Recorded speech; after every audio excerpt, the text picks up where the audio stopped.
Hey there guys, it's been a bit of a while, but it's time for another China How It Is. This time I'm going to be talking about crime, alright? It's a topic a lot of people have been asking me about, and it's something I suppose I've been wanting to talk about for a while. So, where to begin? Well, I tell you what, I'm rather going to wait until after work. I'm running around today. I've got a lot of different jobs in different places. As soon as I'm finished and settled down and I can sit down with a beer, then I'll start the episode. So, see you guys shortly. Oh, here we have a familiar scene.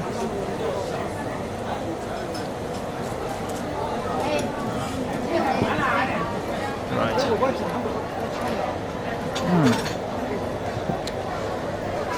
Well, good evening everybody.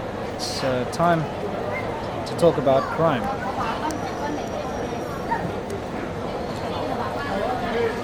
It's a very hot and humid evening here in Shenzhen. It is now 10:30. Is it? Yeah. It's 10:30. And yeah, it's a horrible muggy evening. So let's talk about crime. Well, first, I'd like to go on the record and say that China is a very safe place to live. In fact, one of the safest places I've ever lived in, and well, yes, it is just an incredibly safe place. Crime is as bad as you want it to be here. Now, a lot of people have been asking me about crime, and I guess it's probably people who are interested in coming here to work or to visit or live or whatever. I'll tell you, petty crime is a problem here. You know, pickpocketing, small scams, that kind of thing.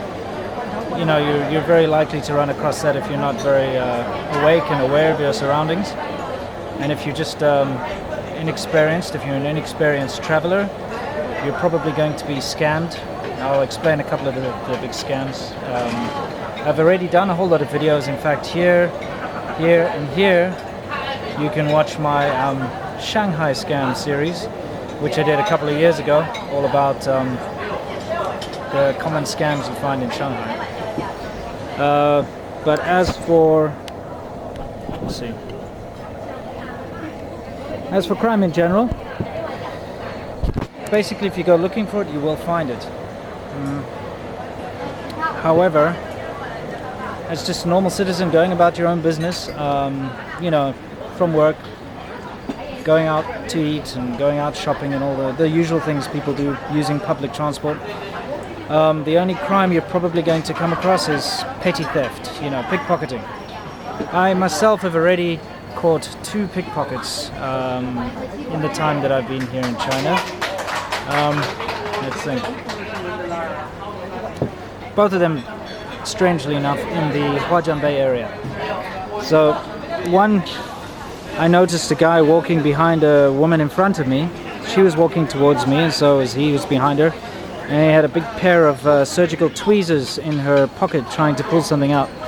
So I just walked up to him and started shouting, you know, the Chinese for thief, which is shout hole, and he backed off and very, very discreetly hid his tweezers away and then walked away.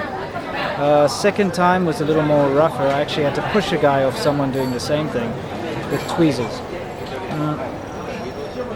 So, you know, you just have to be aware. I guess because I come from South Africa where crime is huge and big and a big part of the whole thing. I'm used to that kind of thing. So I've never actually been pickpocketed. Although I've had attempts. I once had a guy try to pickpocket me once, but I turned around and noticed he was there. Another friend of mine also had a guy try to pickpocket him going down an escalator, turned around and scared him off. So yeah, you know, that's definitely there. So if you're walking around, make sure you are aware of your bag, make sure it's zipped up and closed, carry it in front of you if you can. Just, you know, don't be stupid and don't keep your bag or handbag or something open with something valuable inside. You know, just be aware of your surroundings and you'll be okay. Of course, there are other more serious crimes going on here in China, but as a foreigner, you're probably not going to come across them unless, of course, you go looking for, you know, trouble.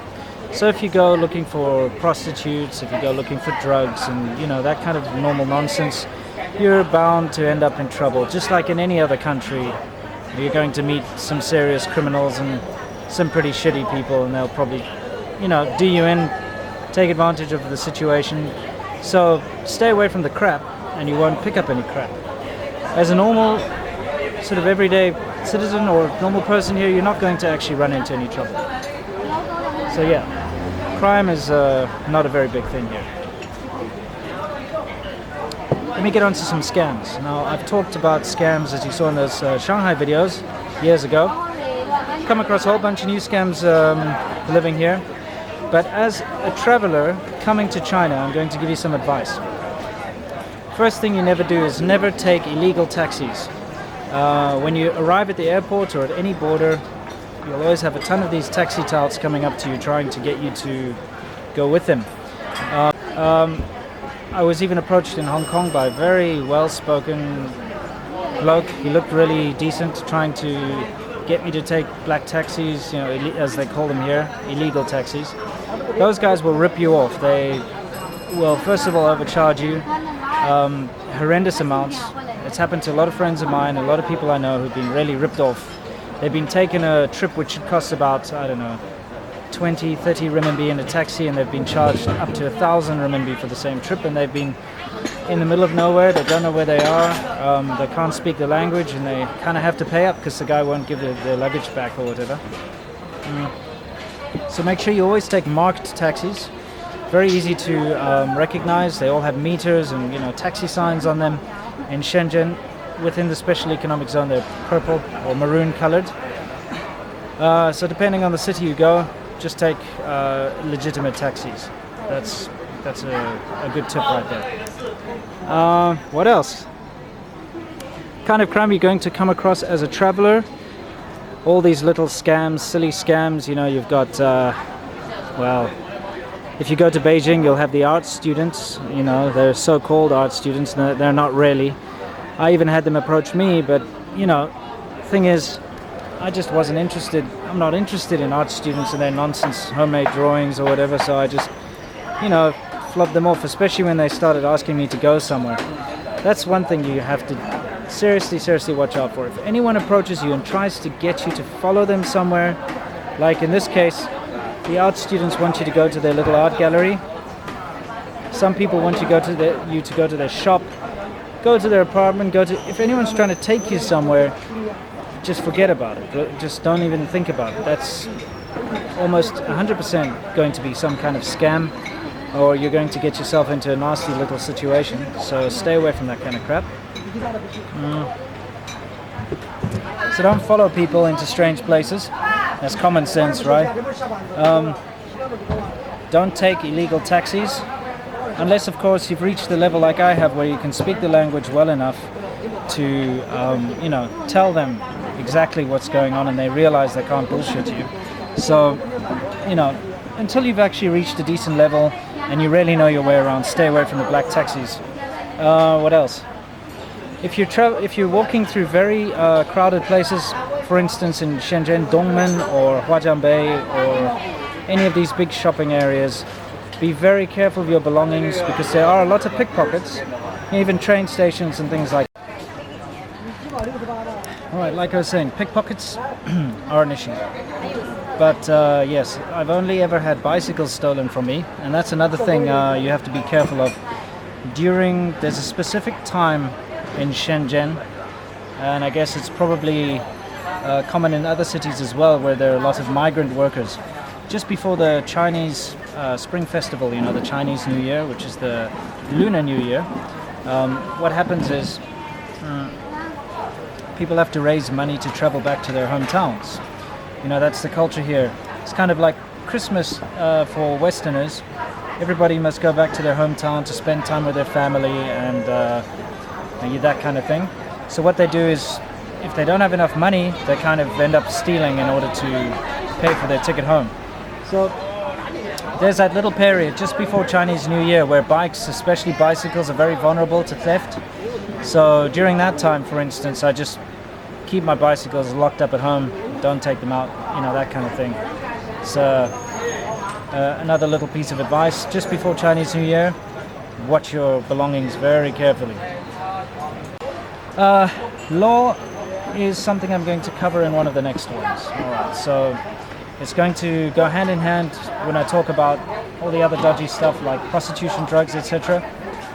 I'll talk about law, but as far as crime is concerned, I'm trying to talk about the kind of crime that you might be exposed to. And as I was saying, China, very safe, really wonderful place. Yeah, I think that's all I need to say. Oh yes, on another note, something interesting. There's a Chinese website that is apparently, well, I actually saw it. There's a Chinese website, a translation website called Dragon Rising, who's started translating some of my China How It Is videos, and they've done a really good job. You know, subtitled it, and I've checked it out. The subtitles are quite accurate. Whoever did the translation, good job, man. You really know what you're doing, and your English obviously is fantastic if you can translate that well.